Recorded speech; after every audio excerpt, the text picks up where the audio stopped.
Well, Peter.Erlinder is a professor at the William Mitchell College of Law. He's also the author of The Accidental Genocide. Joins us now from Minneapolis, Minnesota, in the United States. Good to have you with us. First of all, why do you think France is now going after suspects after years of being accused of offering a safe haven to war crime suspects? Well, I think the political situation in the world has changed. But this is somewhat ironic because, as the introduction mentioned, I've recently published a book.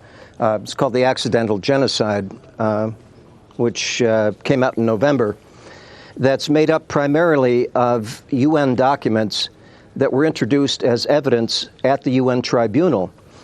And the UN Tribunal found that the leadership of the Habyarimana government in fact was not guilty of planning a genocide or any other crimes in the years leading up to the assassination of Habyarimana. So that the claim that France was engaged in supporting a genocidal regime is not supported by the judgments at the ICTR. I have to say that I was the lead defense counsel at the UN ICTR and was responsible for finding these UN documents that were hidden for 20 years.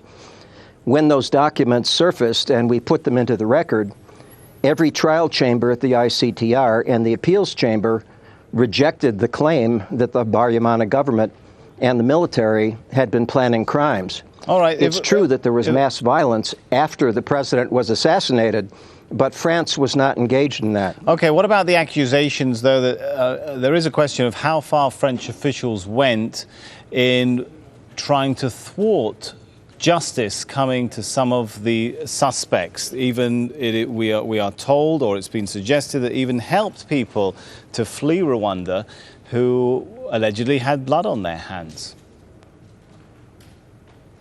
Well, that's also covered in many of the UN documents. And of course, we're faced with the problem that the winners of every war have always told the story of the war. Robert McNamara explained that if he and the others who had planned the firebombing of Tokyo had been tried by the Japanese, they would be the war criminals.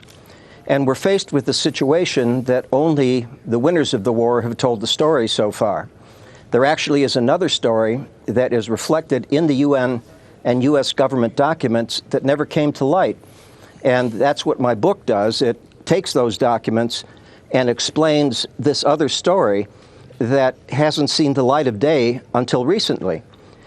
It's true that crimes were committed by both sides in the war, but the story that's been told by the winners doesn't reflect the level of culpability of both sides.